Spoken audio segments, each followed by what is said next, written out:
Voilà, Gausu, Awakado, Sirajantama, Obina Dabo, Haketu Nikeli, Manofe, Kafuina, Mini, Awakado, Dumbetengele, Akawuda, Siratikala Mini, Gafure, Awa, Gafu, Awakado, Agindo, Fuyam for Etats-Unis, Kani Chesiri, Alibi Kunafuni, Ndo Oyanski Queen, Ali, Mambidu Nikunafuni, Nufuni Kunvolo Mimba, Tamba, Bosemon 7 Minanga, Nouvelle Horizon, Nouvelle Horizon, Mini, Awakado, Mamadou, S. Traoré, Ali de Kumambe, Ako, Awakado, Minisuma, Ali Kamanda Kurali, Awakado, Osrafe, Conseil de sécurité de l'ONU, Nyoye Belebele, Ubaka, Ubuludabi, ni ala sonama keningono, Mini Ablajopuye, no yanga jamana ni jamana wera kunya nyina boli ministry job abla job Awakado ka yere abekene ngono abana biyentene juengalo clé temps année saba san 2022 ako conseil de sécurité mimbe na be organisation des nations unies nambe kwa mako ONU ni ala sonama New York no be États-Unis Awakado awagindo ka dugu na boko fo Awakado ko nyugo leje belebele obeka ke abina ke bisake abike Awakado ka nyeshin ba mali ba indema ako nyugo leje abita like minga odebe talike mission multidimensionnel intégré des Nations Unies pour la stabilisation au Mali no be minisma na boko fo ako kuma sa ni jetemineke minisma ere ka manda ni ala sona ma juengalo clé bisawa manda ni ala ka jey abi bampeu ako ni jetemineke kanimbe faranywanga kene ngonna na minya Awakado an ma mimbe no be ka Awakado an to la kuma fo na bla la kata kene ngonna na abanga ministry de kofo mimbe an ni jamana were kunye nyene boli job mimbo nyene bo minya Awakado ablay job ministry Awakado alede be kene ngonna na ni du ni belaje alaje lebitani hakilna undi mali yere ka wulika jona ka chesiri an galla nyini mi na manye manda be kuraya ambi fa ka temesira min fe ananga hakilna mi Awakado ambita no de yelsa o ka sika nyeso ko ni ngene nga minye représentant spécial mbe na be oni yere tola no be an fe ba mal bay ngonna ni ala sona alefana abiye kene kono no be elgasum wan na bo ko fo ale na ye kene ngonna ko kuma na alefana bitaka ta nyefolike gela mi be minisma dala mali kono afana bitaka to nyefo ko ni alaje manda mimbe na dilembe ni makufule numa no ye mission multidimensionnelle intégrée des Nations Unies pour la stabilisation au Mali na be minisuma kufo ndoko ka be bi bankalo gle bisaba ni ala sona ma no ye juengalo o stratigala wulika joni chesuru ko ni beka ke fambe fe be se ka to minisuma Awakado ale ka manda o be se ka kuraya ko kuna foni di strafe atirala ka fo anga ministry mimbe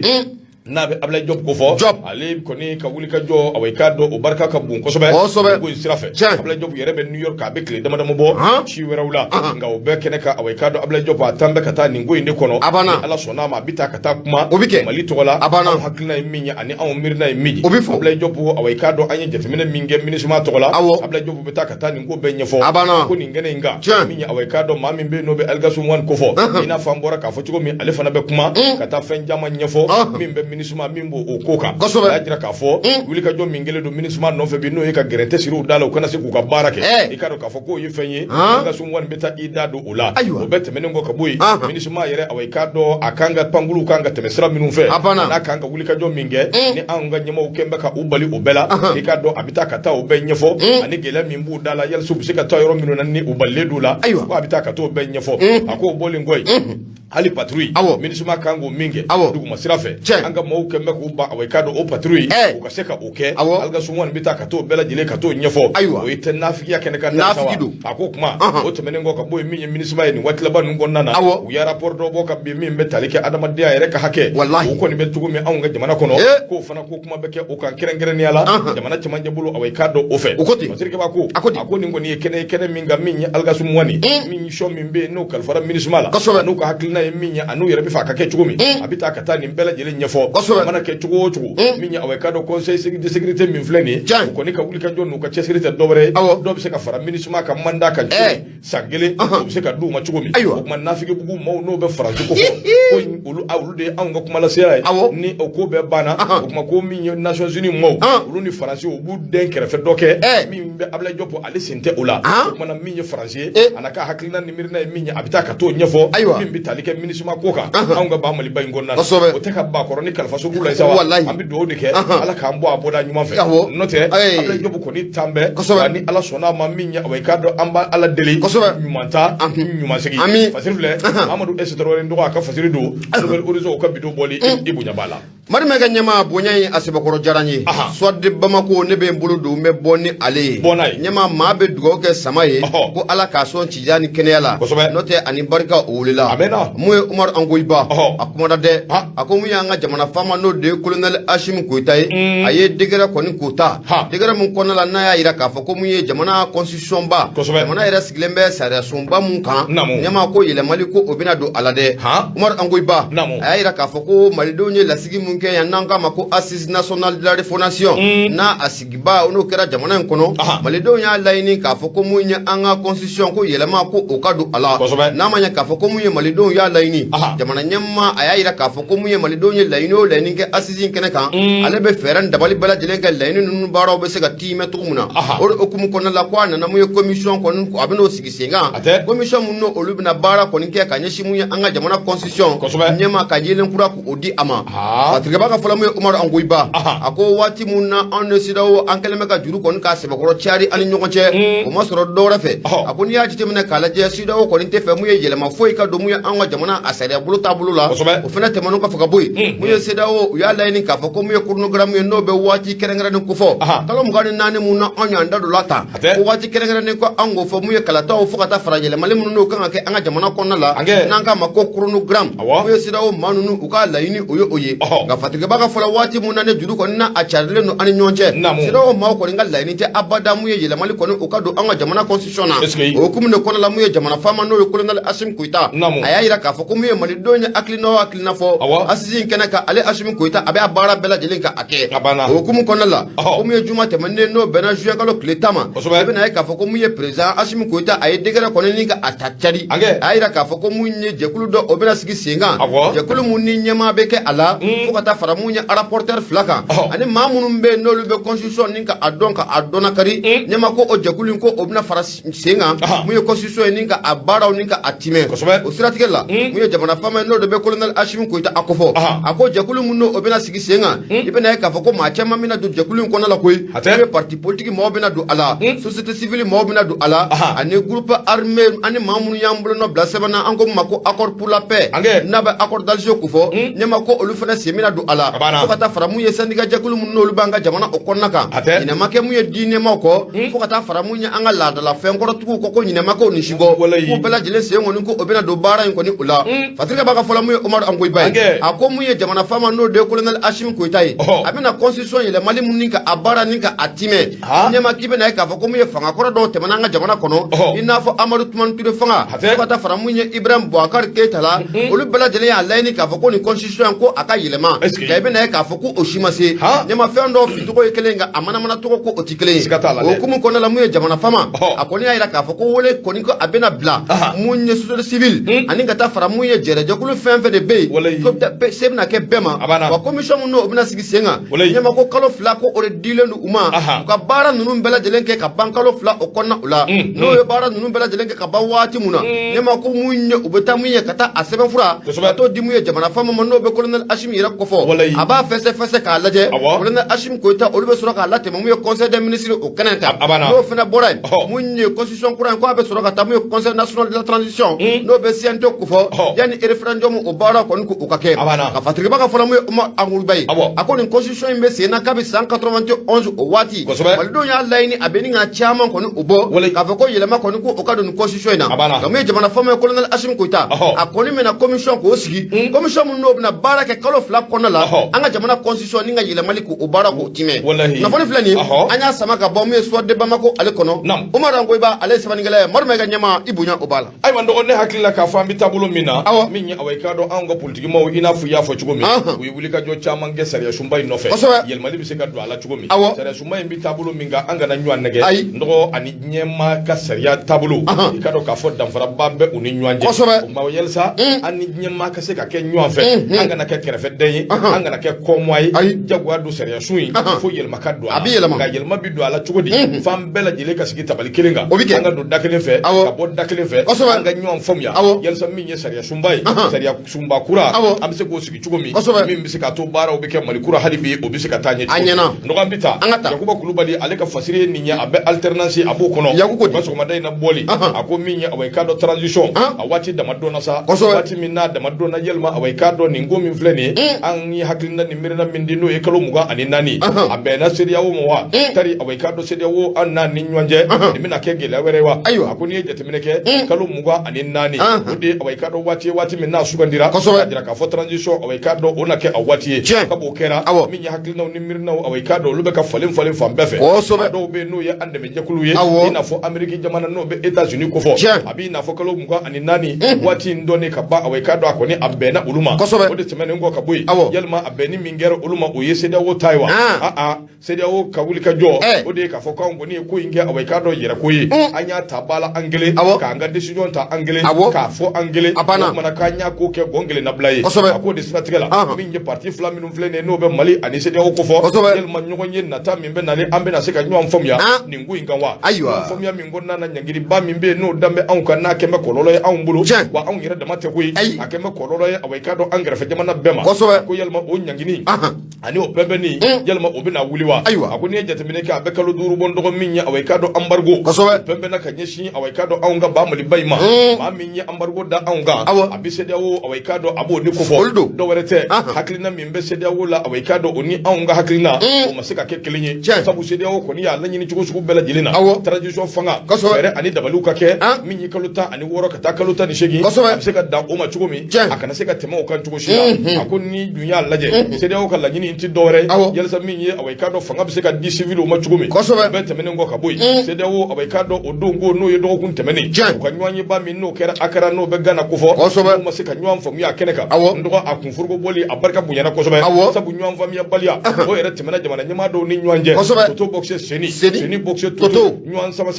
nya awai kado sabu ko imbe chugo mi gerente be malika nga mali da mate ko gerente nyeshi ne be awai kado farafina dugu chamama ko di kama ni je temene ke ba e ka fo so me ba ngonna na awai kado nywan fam ya masika surala ablala kata wati werela ngoro kenedika kashinga na balika munye mali awai kado kalo muga ani nani no be sanfla ko fo awai kado ko ni ajira la ka fo ko tradition be o wati deke abida mine marsikalo kle muga ani woro sala ka jey ka bo fora sede o barakela do be no ya nyama do yi lu kembe ba fo ko jege ji bo ne jakuma wallahi o be panga purti la fa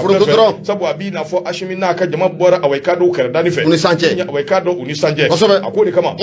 Union africaine anyama ba mi yere be no be makisal ko fo abi sede awula be Union africaine nyama yala makisal yere ya jira ka fo ni ngo nyemmi awai kado kurunu garam ko awai kado de bi kono sa non de mi ye jatemine ke mi nyemmi jater uluka la sigi de ku yemmi nchi min be tani ka sigi na anu ni nywanje abi na fo anu de be na kula min be kalo muga ani nani ngo fo ma nyini fendo be fo luka ke soro fenye no lukera soro fenye akacha ala fe mi nya awai kado ko bi no ya ko ni jatemine ni ngo min fle ni anga do anga bo anga sigi anga nda ko min nya awai kado wulika joy o de kembe ko ye ko min na gerete barka bu ani do ko sobe nyini galu dibike ameriki awai kado lu declaration minge ka jira ka fo tradition la haliya min be no be auna hakilna min be nanyu di awai kado lu ko ni bu jando ula ko sobe ameriki yo min di ani sedewo awai kado alebe ka jira ka fo kanyi ko inge kili na ko ye yalma nun ni nywanje furguli fana be na tebewa min nya awai kado ani ameriki lu minun jera ni chugoina sanction gulili ko ani awai kado sedewo tabulo ani an yera ni nywanje ko imbi na ke chugodi sabu wati temenuna ameriki ambassadeur yere bora ORTM na kuma na aya jira ka fo min nyangini min be aundala nyangini nunu ko abi na wuli ka boy ko aji wulili awai kado ko goni do min be na ken ngoni na ngaw be ko fe sedewo yi fasaja kr ndo min nyangini ka to pembe yi banka wuli ka boy fo jouer kalo clé sabatu ne ko bi na ne kana nywanye wereke dirika ba ko akoni ni ngo imbe taka laje ka dal le fe kono ka tente ka ada scanner la ka bo ka laje ndo ko kado ka fo ni ngo imbe chugo mi awai kado nyini ngali min be o de ka fo akana ta ke sranye ko were ka nyeshi aunga jamana ma ka mana ke chugo so men nata awai kado min bina bo kono ma tseka fengo ni fonga ne ko ni bajiri la ndo seda o sanction ba wuli ba wuli ya ala kama ko te koyi na ma wuli la hawla la akbaru nyama ni wa chama le lebuto yo wallahi makisali na ma wuli bonem bala bato akoni ngoy ngonti dore chef d'état minum fleni ni awai kado o ye farafina jamana nyamawi nyangini mimbe an kuna no ye sanction awil ko ni awai kado an gele kadi mbeke ka ba le troache kurnu gram ce constitution yelmali ani awai kado mi yu yere ka comité de suivi ni mbeski lengo ka ba ni hashidiya ni jugu awerete do nyangini ka ga wuli abe wuli ya bo kulubali ni ya ka fasiriye nya bo ko ka bido boli mimbe alternance ko fo mene yere dabari bani ndo engo makisali yere be sedia wala abala ke abe Union africaine ayo onyemado ale tara Putin fe kata fo Putin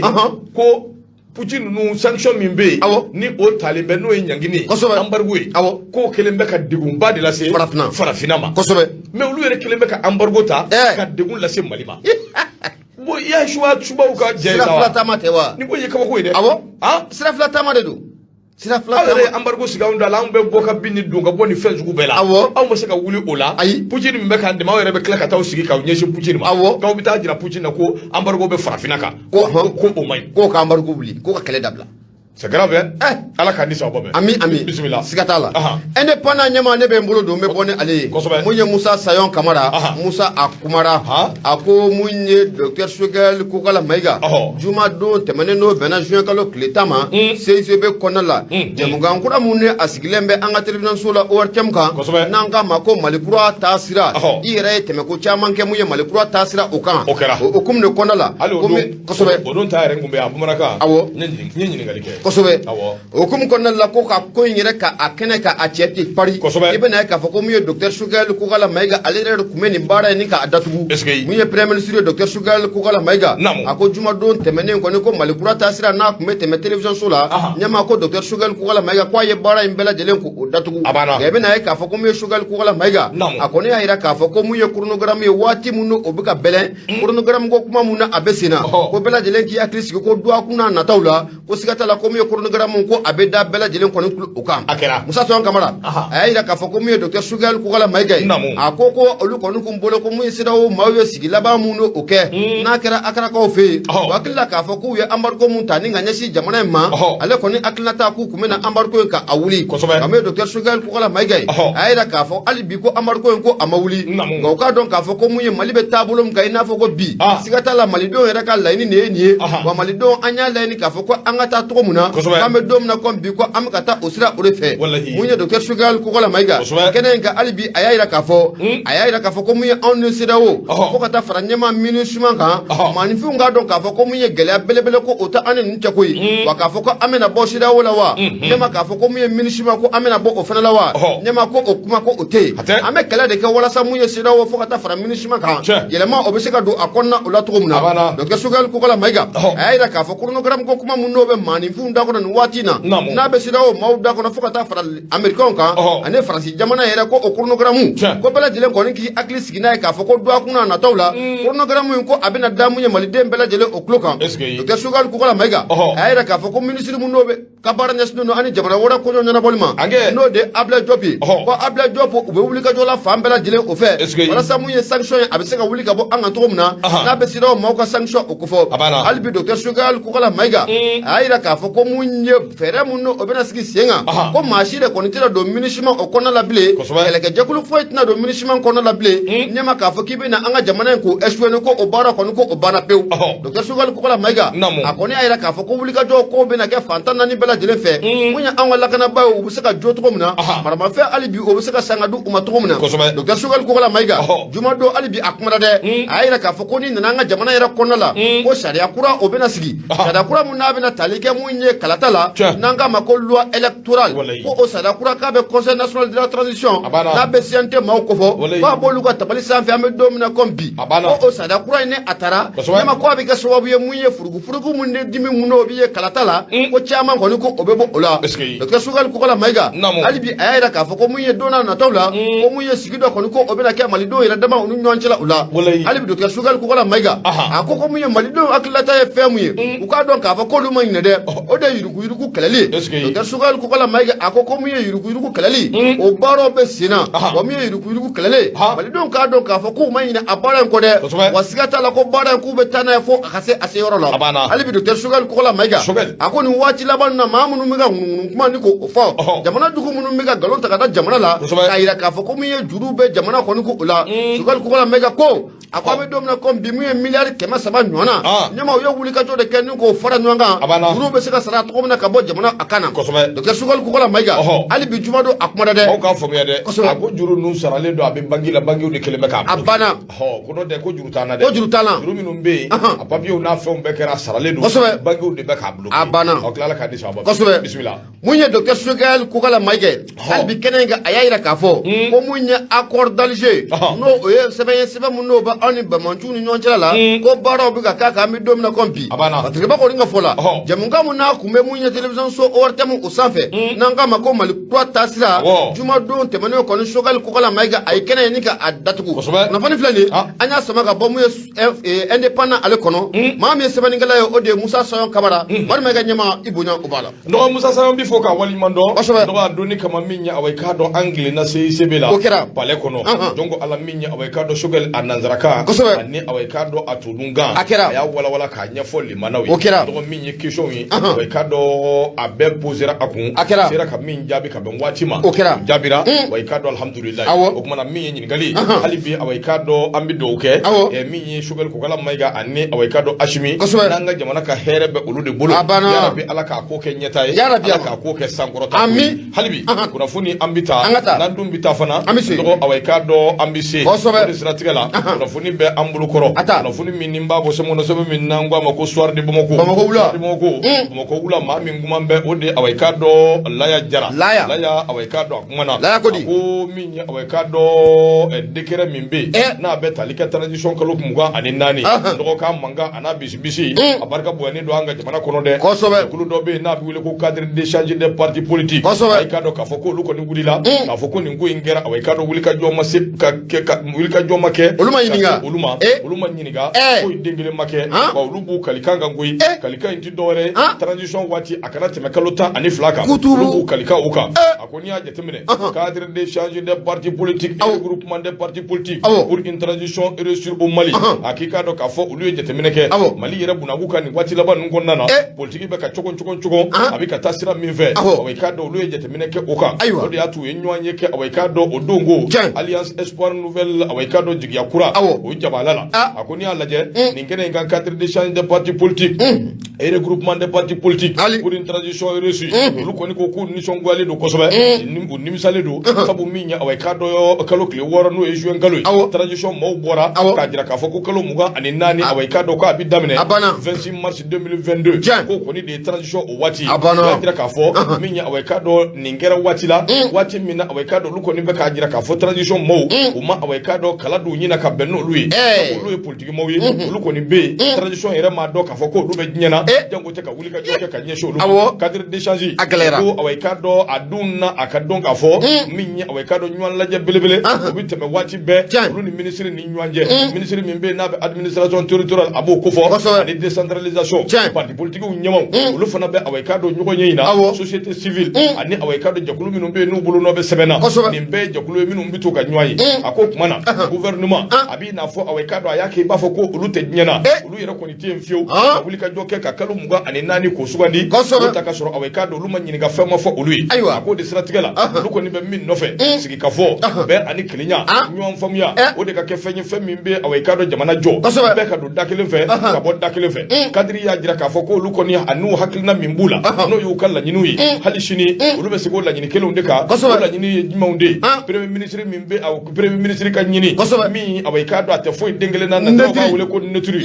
o ka nyini awai ka do nika asigi gouvernement kura kuna ako ka boy fe de rutu do ka sigi fe de rutu min gonnana transition wati awai ka do o doni transition wati uluka la nyini te dore akana te kaluta ani flaka o ye sangele nyi cadre d'échange ko ba nyini jamana famu fe no ye jamana mara boy o ka fere ani dabali beke chronogram wati minani kalata o kanga ke o wati o ka don kosobe o ku chasiri chogo bela ka be ani keliya nyini ni sedia wo fe yelsa min ye nyangini nunu ulu se ka wuli ka bo an ga chugumi cadre ya jira o bela jile temene ngo ka boy cadre d'échange min be na be parti politique ka ton ba in ko fo ya jira ka fo ko o ba nyini force vive mo fe jamana awai ka do amayele ke do fe ka wuli ka joke ku chasiri ka fere ni dabali beke min be se ka to nyangini min ba anguna awai ka do amena tinza o se ka bo an dala chugumi udlo ku Jonathan min be tani ka sigi na an nyanje ku ba nyini o fana fe o fana ki son ko so be ayo to ke o chasiri min be se ka to awai ka do nyangini o se ka wuli ka bo an dala chugumi ndo ni cadre mo ye maminu ya sinje EPM o be ala Espérance nouvelle jigiya kura o be ala ARP o to nyai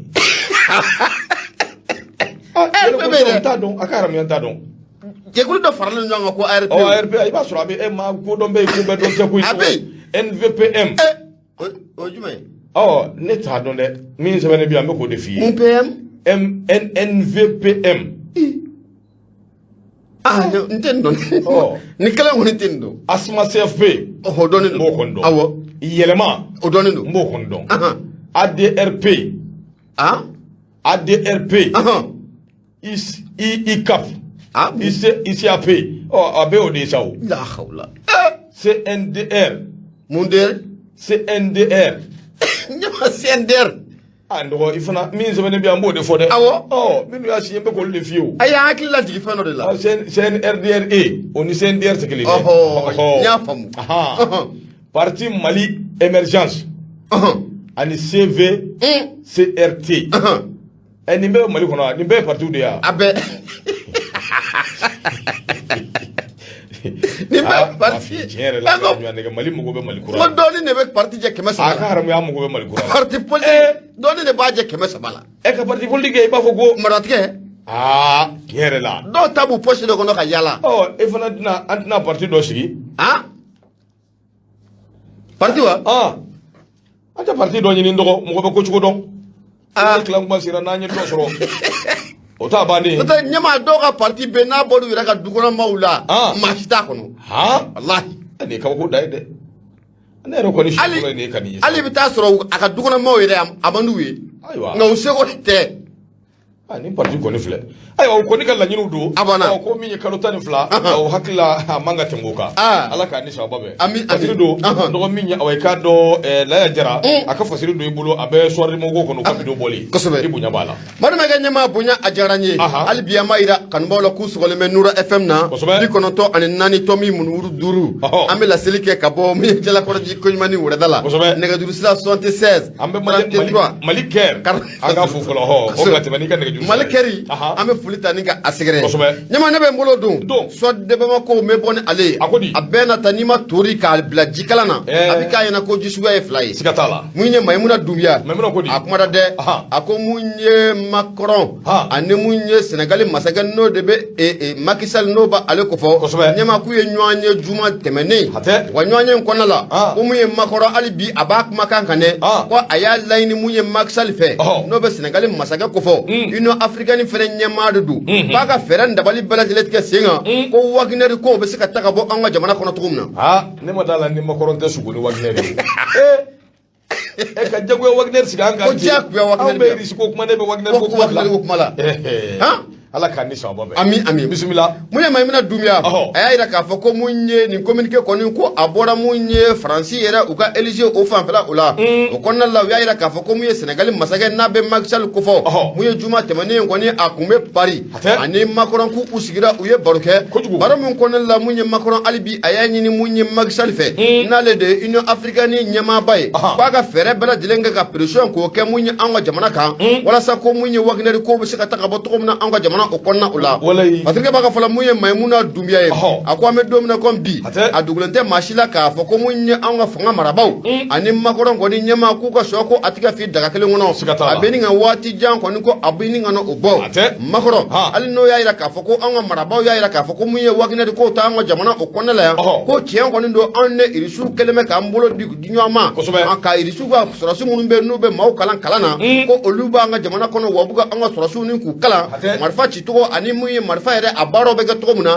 kele yere be gato muna gaunata be muye makoro atefa ko rafa nka blade akoko muye Wagner no ye mercenaire yo ko le ba anga jamana o konna ula abisonde kosobe odo kum konna la kibe na ka foko juma don ko alibi ko ay wole ko ni ko oda munye Union Africaine nyama bano de Emmanuel Macron ko Emmanuel Macron nga feran dabali bala dilentika singa ko sabuga ko Union Africaine nyama ba Maxal ci jodo nyama ba yere Macron di dama hidai fala kono bintike ga odo ala do ay fala kono bintike ka tat nye sira abe ya ledi abe Union Africaine wo bismillah sedia wo yomu wo abe Macron ala kosobe Putin meta ale soro yi abana fatrike baka fala muye maimuna dumia ye ako munye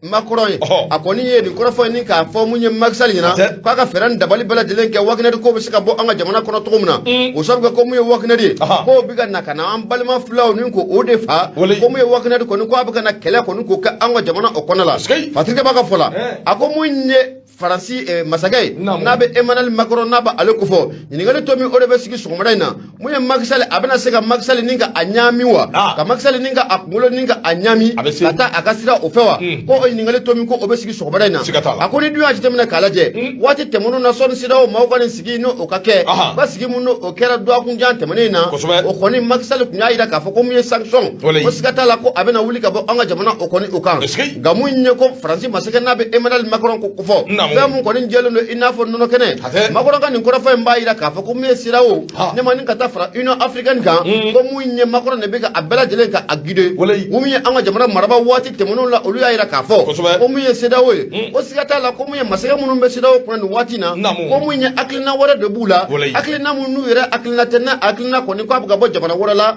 wa jamana mun don grand puissance ba don ko mun ye o de hakilina ko bɛ ka baara kɛ CEDEAO kɔnɔna la waati tɛmɛnenw na an ka marabaaw y'o kɔrɔfɔ k'o fɔ o hukumu kɔnɔna la ko mun ye Macron a fɔlen filɛ ka nin baara min k'o fɔ tan Macron a bɔlen filɛ ka nin kɔrɔfɔ min ka a fɔ Macky Sall ye ko Macky Sall ka pression ni k'o kɛ mun ye an ka sɔrɔsiw kan walasa ko mun ye wakilɛri ko bɛ se ka ta ka bɔ an ka jamana kɔnɔ cogo min na nka fatigibaa kɔni ka fɔ la Macky Sall ani ka taa fara mun ye CEDEAO jamana ɲɛmaa tɔw kan nin ko in kɔni dɔ a duman kɔni ye juillet kalo tile 3 maa t'a dɔn k'a fɔ n'u bɛna tugu Macky Sall kɔ Macron kɔ maa t'a dɔn n'u bɛna CEDEAO n'u bɛna baara kɔni kɛ o tɛ tugu a kɔ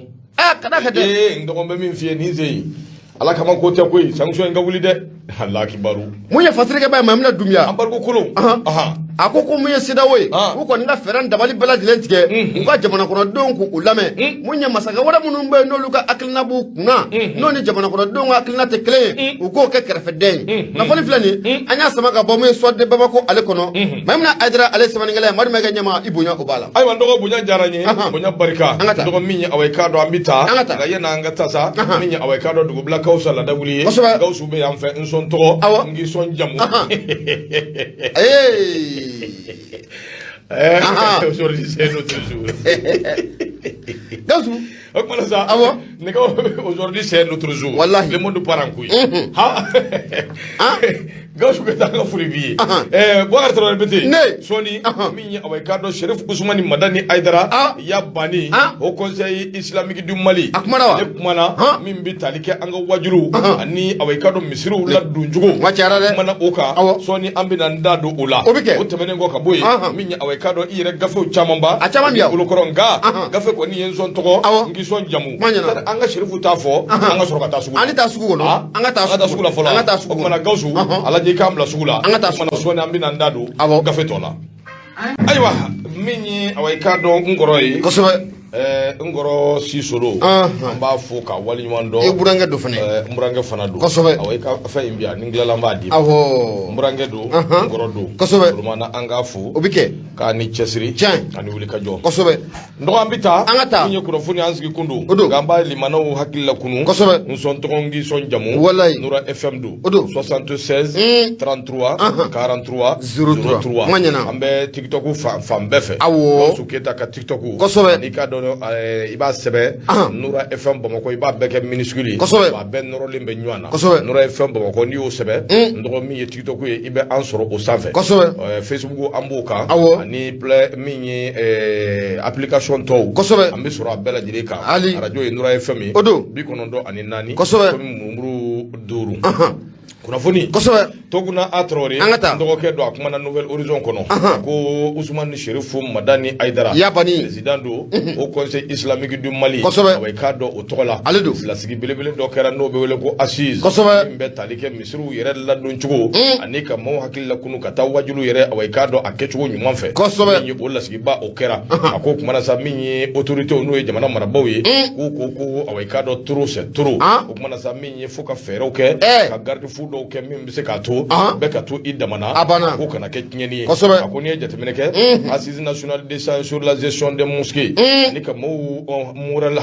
sama ka taa wajuliw ɲuman fɛ k'i k'a dɔn o kɛra kunun kari don min ye juin kalo tile 12 a kɛra 2022 a kɛra yɔrɔ min o bɛ centre international de conférence de Bamako CICB a b'o kofɔ kɛnɛ in kɔnɔna na minisiri min bɛ yen n'a ɲɛsinnen bɛ anw ka diinɛ ko yɛrɛ ma a bɛ kɛ ni an ka laadala ko o bɛ Mahamadu Kɔnɛ kofɔ ale de tun bɛ yen i k'a dɔn tɛmɛnen kɔ ka bɔ yen kɛnɛ in fana a ɲɛmaya dilen don ale ma nka maa min fana tun bɛ kɛnɛ in kɔnɔ o ye Haut Conseil Islamique du Mali o ɲɛmaaba ye n'o bɛ Cherif Ousmane Madani Aidara Yabani n'a bɛ o kofɔ a ko nin ko min filɛ nin maa 200 ani maa 2 bɔɲɔgɔn olu de kɔni yera nin ko in kɔnɔna na région 9 bɔɲɔgɔn Haut Conseil Islamique du Mali bɛ région minnu na n'a ka bureau de district olu yera a ka dɔn nin kɛnɛ in kɔnɔna na a yera k'a fɔ Haut Conseil Islamique du Mali a ye baara kɛ kalo 1 bɔɲɔgɔn dossier in kan n'o bɛ sɛbɛnden in kofɔ sɛbɛnden in hakilina wɛrɛ tɛ min bɛ se k'a to an bɛ don ka bɔ kɛ ɲɔgɔn fɛ an bɛ nisɔndiya ɲɔgɔn bolo cogo min bɛn ani kelenya kɔnɔna na tɛgɛ di ɲɔgɔn ma a ka dɔn kɔnɔna na o tɛ an ka misiriw kɔnɔna na ka hakilina kunuw kɛ ka ɲɛsin a ka dɔn wajulu ta ko ɲuman ani misiriw ladon ko ɲuman ka ɲɛsin olu ma a ko de kɔnɔna na min ye maire min bɛ yen n'a bɛ commune 3 du district de Bamako o maire ko fɔ Isa Ɲambele ale y'a jira k'a fɔ nin min filɛ nin ye nin ye kɛnɛ de ye kɛnɛ min ni an kan ka hakilina kunu kɛ ale yɛrɛ bolo wajulu kɔni kan ka kɛ a jango tɛ wajulukɛla a kan ka kɛ misali de ye a taabolo a jogo a n'a kɛcogo min ye Ɲambele a y'a sinsin min kan kosɛbɛ min ye a ka dɔn wajulu fɛn dɔw bɛ yen n'a bɛ wele éthique ni déontologie o ka sinsin o kan kosɛbɛ wajulu kɛtɔ a ko min ye a ka dɔn famille fondatrice Bamakɔ Totigabaw olu ka a ka dɔn maa bɛ yen n'o tun ye Lamini Toure Lamini fana ale kumana a ko nin ko in tɛ taa cogo si la fo dan ka kɛ fɛn dɔw la min ye a ka dɔn misiriw kɔnɔ ani wajulu a ka dɔn wajulu kɛnɛw kan a ko kumana a ye Haut Conseil Islamique du Mali a y'u fo kosɛbɛ u ka nin wuli ka jɔ kɔnɔna président min bɛ yen n'a bɛ Haut Conseil Islamique du Mali n'a b'o tɔgɔ la Zamzamiyu a ka dɔn Ousmane Cherifu Madani Aidara Yabani a y'a jira k'a fɔ hakilila kunu don k'a fɔ bɛɛ lajɛlen ɲɛna faama fɛn fɛn nana n'u sigira a ka dɔn u bɛɛ y'a lajɛ ka nin ko in a ka dɔn ka fu siri a dan na ka bɛn ni keleya sinsin ka sigi ka fɔ in kɛ nka u n'a ta bɛɛ u ma se k'a kɛ sabu fɛn caman bɛ yen min b'u bali a ka dɔn a ka kɛ a b'i boloda nka laban nanzaraw bɛ min wele ko kidi poisson a b'i laban o la n'o ye labanko juguya ye a ko de siratigɛ la min ye Cherifu Ousmane Madani Aidara a k'olu kɔni bɛ taabolo min kan i ko bi u ye kɛlɛ ni fɛn sugu bɛɛ lajɛlen kɛ walasa min ye Ligue Malienne des Musulmans et érudits du Mali n'o bɛ limama n'o b'o kɔfɛ u ka se ka sigi sen kan walasa min ye imamuw bɛɛ lajɛlen bɛ se ka ɲɔgɔn sɔrɔ jɛkulu kelen na fɛɛrɛw ka se ka sɔrɔ gɛlɛya min bɛ u da la a ko autorité min filɛ n'a bɛ transition ko fɔ ale ye nin ko in faamuya kosɛbɛ o de y'a to a ma to kɛrɛfɛ a y'i sen don nin ko in na ko kumana transition u bɛ wuli ka jɔ ni cɛsiri min na yalasa ni assise in ka se ka kɛ ko ale kɔni bɛ taabolo min kan olu bɛ fangaw olu bɛ fanga soutenir n'o ye autorité ye b'u soutenir dɔwɛrɛ tɛ u bɛ baara min na n'o bɛ Maliko ko fɔ ani fasodenw ka intérêt ko fɔ b'u soutenir a ka dɔn o sira fɛ président yɛrɛ ka fɔ la n'o ye a ka dɔn Aidara ye a ko min bɛ tali kɛ misiriw ladonni ani wajuluw yɛrɛ kɛcogo ɲuman kan a ko imamu minnu filɛ nin waati bɛɛ u yɛrɛ tɛgɛw de bɛ kɛ gɛlɛya ka ɲɛsin u yɛrɛ ma u bɛɛ minɛ ka datugu cogo sugu bɛɛ lajɛlen na a k'o t'olu fɛla ko ye o t'olu hakilina ye f'a ka lajɛ a ka dɔn fɛɛrɛ ka sɔrɔ nin bɛɛ la a ko kumana jamana marabaw o de ye ale wele u ye weleli da olu kan ka yir'u la k'a fɔ nin ko min filɛ nin toro c'est toro f'a ka lajɛ min ye a ka dɔn wajulu ninnu a ka dɔn dangakari a ka dɔn a kɛcogo juguw la fɛɛrɛ ka lajɛ u la a ka jateminɛ a k'o de siratigɛ la olu kɔni bɛ k'a lajɛ cogo sugu bɛɛ lajɛlen na sɛbɛnden bɛ se ka labaara cogo min ale bolo an bɛ don minɛ i ko bi autorité a ka dɔn tiɲɛ don démocratie a ka dɔn o ye tiɲɛ ye nka min ye a ka dɔn yɛrɛmabila o dɔw fana bɛ yen jɛ tɛ se ka kɛ ni o ye cogo si la a k'o de siratigɛ la min ye a ka dɔn n'i y'a lajɛ a bɛ cogo sugu dɔ la yɛrɛmabila in de bɛ na n'a ye imamu caman yalima wajulukɛla caman u t'u yɛrɛ sɔrɔ a ka dɔn woni na n'u ye fɛn ye fɛn min n'o man ɲi ministre des affaires religieuses min ɲɛsinnen bɛ an ka diinɛ ko yɛrɛ ma n'o ye Mahamadu Kɔnɛ ye a y'a jira k'a fɔ min ye a ka dɔn misiriw yɔrɔw de don yɔrɔ minnu an bɛ taa an ka diinɛ koɲɛw de kɛ an ka discours yɔrɔw de don an ka ɲɔgɔn faamuya yɔrɔw de don an majigin yɔrɔw de don o kumana a ka lajɛ min ye wajulu ye wajulu kɛcogo ani a tɛmɛsira a ka lajɛ cogo sugu bɛɛ la u bɛ se ka ɲɛ cogo min a k'o de siratigɛ la olu kɔni bɛ taabolo min kɛ i ko bi wajulukɛla a bɛ bɛn de ko fɔ wajulukɛla a bɛ a ka dɔn cikan de di wajulukɛla min ye ɲuman a b'o de lase wajulukɛla bɛn yɛrɛ a b'i n'a fɔ a soba yɛrɛ bɛ maa min bolo wajulukɛla ye o kumana sa minisiri a ye hakililajigi kɛ k'a jira k'a fɔ a nafa ka bon kosɛbɛ anw ka jamana in kɔnɔna na o tuma n'a fɔra ko bɛ minɛ ka don kaso la yalima o bɛ datugu cogo sugu dɔ la yalima gosili bɛ se o ma cogo dɔ la o tɛ hɛrɛ ye fɛn min n'o tɛ hɛrɛ ye o ma f'a ka lajɛ di ɲɛma jɔlen na nin fɛɛrɛw ka tigɛ min bɛ se k'a to misiriw bɛ ladon ka ɲɛ désormais jusqu'à désormais bɔkusu kana kɛ misiri kɔnɔ bilen o de koyi n b'o f'i ye dɛ box kɔni o ɲinala bɛɛ la misiri caman de bɛ yen box bɛ k'a kɔnɔ box dama wa caman donna armasigiw la box kana k'a kɔnɔ bilen ɲɔgɔn lebu kana k'a kɔnɔ bilen a banna min ye wajulukɛla ka dɔn a banna ka bɔ tɔw la nin bɛ baara bɛɛ la bi a bɛɛ la kɔnɔ awɔ mais n'u sera ka nin ko in daminɛ malikura bɛ min ɲini a bɛ sɔrɔ nka ɲɛma baara nɔgɔ tɛ dɛ ko ne ye wajulukɛla ye a y'a to wajulu la ka ŋaɲa minɛ awɔ an kɛ kamgɛ ka ŋaɲa minɛ nɔgɔ e munna kɔrɔbatigɛli han a bɛ ka maa minnu kɔrɔbatigɛ olu fana ka denmisɛnw ye kamalen jɔlenw y'u labɛn k'a kɔnɔ lahula retour la a y'a daminɛ olu farala ɲɔgɔn kan ka wuli a ye ŋaɲa minɛ u taara k'u bɛ k'a fara ɲɔgɔn kan a ye n'o tɛ arts martiaux kɔni boxe karate judo ɲɛma o kɔni o de y'a to a caman dun b'a la dɛ e bɛ wajulukɛla ninnu caman ye u bɛ taama ceinture noire don dɛ u bɛ taama u sennugu kan dɛ usu mɛtiri dun n'i y'i farati u b'u sen ka tigɛ a caman ye usu mɛtiri ye u bɛ tigɛra f'i bolo usu mɛtiri in tɛ ala ko la o ayi e taara ala e min kan ka bɛn ni kelenya fɔ e min kan ka kɛ muɲuba ni sabaliba ye ne kɛra usu mɛtiri yɔrɔ o kɔni o fana y'a dama ko ye dɛ e usu mɛtiri kɛ k'i yɛrɛ la kisi kɛ mɛ wajulu kɛnɛ kan ka a mana se hakɛ ma a kuma ka ca dɛ a kuma ka ca dɛ misiriw fana la même chose misiri tɛ jɔ ala kama bilen wari bɛ n kun dɔrɔn bɛ misiri jɔ a banna wa ne de t'a dɔn e dun mana misiri jɔ o y'a bolo y'i ta wa misiri commission ko n'i bɛ misiri jɔ a jɔ ala kama commission ko i yɛrɛ ta ye o ye privé ye o kɔni i ka denbaya bɛ se a kɔnɔ kɛ a banna ou bien i b'a misiri kɔni ye ala kama ko ye sa a tɛ jɔ ala kama ko ye ko ninnu kan ka organiser vraiment ala k'a ni sababa bɛɛ ami an ka ko in kuma man di a kuma man di dɛ kuma man di dɛ n'i ma farati i ka dansira la a kuma ka ca i bɛ dansira la o de ka fisa ne y'a to kuma caman bɛ yen ne bɛ to k'a fɔ ye waati bɛɛ awɔ fɛn dama dama bɛ yen n'aw y'a daminɛ dɔrɔn a banna a ye jagasira a ka farati kosɛbɛ diinɛ ko kuma in filɛ nin a man ɲi jɔnya waleya in filɛ nin min ye nɛgɛkɔrɔ ko kuma ninnu kosɛbɛ kɔrɔsigi ninnu awɔ a n'a ɲɔgɔnna caman ani siyako ninnu kosɛbɛ yen dɔgɔ arajo la kuma n'a y'a daminɛ waati dɔw la a y'o jagasiri o don dɛ kosɛbɛ ala k'a ni sababa bɛɛ ami an bɛ janya siga t'a la bisimila nouvelle horizon ɲɛmaa ne bɛ n bolo don n bɛ bɔ ni a ye Mahamani Ture kɛ a kumara n tɛ wajulukɛla n'a ka kɔlɔsi ni kuranɛ kɔni bɛ aw tɛ tɛrɛ ka duuru don fiɲɛ la o tɛ hɛrɛ ɲuman b'a da kɔnɔ ala k'a ni sababa ɛ ɲɛmaa i filɛ ka mun fɔ nin ye n yɛrɛ delila ka wajulikɛla a bɛ kɔrɔmatigɛ la hali kɔsɔ in na misiri ma datugu jɛtili n k'u ye jɛtili ni birisili de k'o kɔnɔ awɔ o kɛra bakɔfɛla in na kosɛbɛ hali anw yɛrɛ fanfɛla in na misiri dɔw bɛ yen o ma datugu balawu n ko misiri commission ko ye kabako de ye wala commission ko yɛrɛ bɛ misiriw dɔ i poto kana yɔrɔ fɔ dɛ an ka taa a ka ɲi yafa wa kana yɔrɔ fɔ dɛ an ka taa a ka ɲi ta nouvelle horizon ne bɛ n bolo don n bɛ bɔ ni a ye bisimila Mahamani Ture a kumara a y'a jira k'a fɔ ko bingalikɛla walekɛbaw n'a bɛ bamanciw ko fɔ u ye bingali ta ni ka taa anw ka poste de douane mun n'a bɛɛ kucala dɛ kosɛbɛ u ye bingali ta ni ka taa yɔrɔ in kɔni ka a sɛgɛrɛ i bɛna ye k'a fɔ ko mun ye maa 8 ɲɔgɔnna ɲɛma olu kɔni ɲingɛnɛ kɔni ko o karabara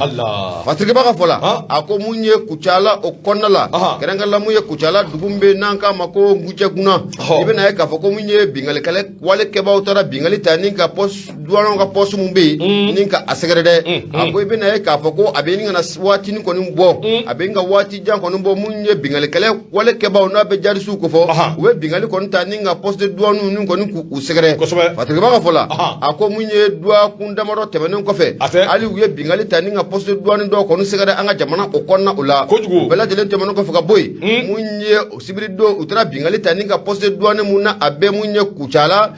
dugu mun bɛ n'an k'a ma ko Ngujɛguna u ye bingali ta ni ka nin dugu kofɔlen poste de douane ni ka a sɛgɛrɛ fatirikɛba ka fɔ la a ko n'a ma ɲɛ k'a fɔ ko mun ye bamanciw kɔni an bɛ don min na komi bi an ka lakanabaaw bɛ ka wulikajɔ kɛ u yɛrɛkɛlen don wa n'a ma ɲɛ k'a fɔ k'u yɛrɛkɛlen don u bɛ taama mun ye maa 6 maa 10 nin waati laban ninnu kɔni u la wa sanga nin waati bɛɛ lajɛlen na mun ye poste de douane minnu bɛ ɲɛma bɛ bingali ta ni k'u kɔnɔ k'u sɛgɛrɛ o hukumu de kɔnɔna la i bɛna ye k'a fɔ ko hali avril kalo tɛmɛnen na ko mun ye dugu mun bɛ yen n'an k'a ma ko Bugula Amo ale poste de douane ko mun ye bamanciw taara mun ye bingali ta ni ka o yɔrɔ fɛnɛ ni ka a sɛgɛrɛ o fɛnɛ mun ye Sikaso ani Sikaso yɛrɛ cɛ ko a tɛ tɛmɛ mun ye kilomɛtiri 2 o kan o fɛnɛ tɛmɛnen kɔfɛ ka bɔ yen ko mun ye bamanciw ye ɲɛma hali bi bɛna ye k'a fɔ k'u bɛ ka bingali ta ni ka poste de douane ninnu k'u sɛgɛrɛ dɛ sibiri don n'o bɛnna juin kalo tile 14 ma ko mun ye bamanciw n'o bɛ terroriste ninnu kofɔ u y'u kunda mun munye kuchala oka kuchala dugu mumbe na fo nya fina tuko muna ko gunja guna uye bingali ta ninka o poste douane ninka asegre maira ta do nimba manchu ne mana so antuma ko ni uye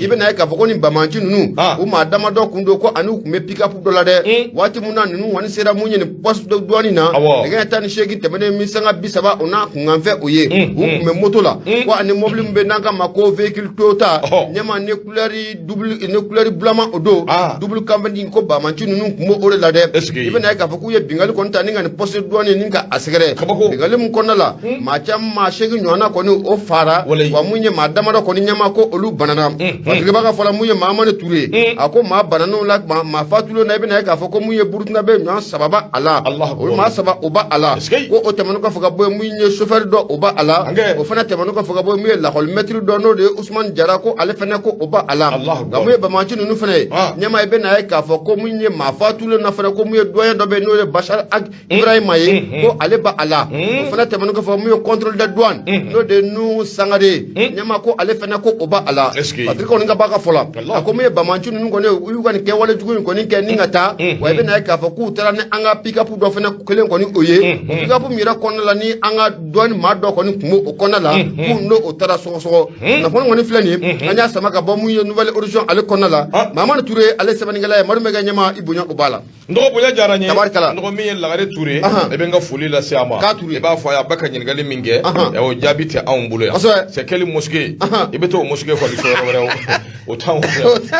c'est quelle mosquée ay lagare ya to bila nga foli bi anda tudula ndo abay ka do Nura FM limara o ka do o de sanfé bi kono do ni nani to mi murmuru duru la silige ka boko nyuma ni wala da ndo kuna foni ambita la sirène amba leta min ye deka ale de kuma la sirène go angata abay ka do commune na commune rurale membe na be falo e ka do ka fo min ye conseiller minun be no be meri kono o koni kalikande monsieur le maire ko fu ka tana e bogo jendinga sabu ale kembe ka atake away ka do min ye away ka do manjutui bafani cliché ka mo bafani cliché ako de stratégie la min ye away ka do furusa ko ni be monsieur le maire ani away ka do baraka nyogo no ya ka conseiller falu commune rurale de falu lu ni nyanje maire nyere to ko Mamoudou Boire itwama anaka conseiller ako la nyama ne Mamoudou ka jane ko de stratégie Mamoudou avec le chambo min ye away ka do Mamoudou Boire be mbali be away ka do ani aka conseiller to olu ni nyanje na ke sobuye commune rurale min flene na be falu ko fo ndo bara bela jile jole do ma reta de bi ko mi ka ti jami ko maire ka jate minun be no e contre 2021 na no yi ikaro ka fo ya jira ka fo la dungo jugu ya dan o de maire tai mono lutala bi lutala shini akodi jate mineke ka fo conseil commune minun be olu ye mun fo ya jira ka fo contrat min be jagwani film contrat ka ta ka di nyana mugo magire agire maire away ka do ale ka bara de oye tigala ordre de mission et refana o beta ka di away ka do secrétaire te kala foi dengele te kala abe signé tuko mingadui secrétaire général away ka do ani conseil away ka do lu fana la haliya do obe akuni jetemineke dépense do obe away ka do lu ko ni bita tuko suko bela ka ke mer kelembe ka yere ka dépense o ta ko jagu ya pempe away ka do mimbe talike away ka do amerika ka soro awa o fana be bolingo mer awa hali koko mimbe na kanga école fondamentale de Falu na kango clôturer o marché fana o kera chuko mi o ka do fana fenye na kemme ka mo ka bana gwa million biduru samosa nga ko imbi ke chuko mi ndo mi ye Mamoudou Soko de benina ngada e abuke akoni je temeneke mi ye deuxième conseil communal o de flene o ka do ni achien flana conseil communal lu ko ni be wuli ka joni chesirula ni rejeté ni chuko inda conseil communal ma mi ya rejeté abe matani shegi abubo akodi stratégie la ulu ye wuli ka joni minge ni ko no fe do maire kala dungo juguya bi wati dama bo bulu ngono ne shimbe maire la mi na be meri la abe sangulo vla bonyongo mbo meri erisetu be ke chugo mi na away kado fondo family no bi maka mana gwa akwina fa fora chugo mi falu marala maire away kado register do be aye away kado ka contrat ayo o koni tan ni ba ko kuraya ani away kado o chien vla bonyongo kama dota ka ke agent Mamadou Bore aka parti mado ko ta ko ke agent d'état civil awai ka do mato koka ako be ka boy awai ka do sanogo ke do be na le ajira ka fo minyi awai ka do maire na ka régisseur olu be ordre de mission ta ka di to ko suku bela jere na awai ka do mata do abike chugumi ana be bo sira min fe conseil communal o yebolo woni shi merma minyi ko so kurili o wari o marché awai ka do maire yota awai ka do abina foka ya dia burandoma burange minna ya doma awai ka do ndogo minyi bara nunui akanga keka ben wati mima abara koni adama temena akode siratika la falo minyi awekado ningoyi ne jatemeneke awari mi mbekta kadwa adafe million tani duru anakunga mfe soni ode ba je million tani worola a million shegi anakunga mfe million mugani saba abebi bo anicité de kun atode be bo awekado ni makofole nungu no be meri kofo fasirike ba ko akoni ngoyi yefenye femi nabi makamana gwa nabi matoro femi ndira ima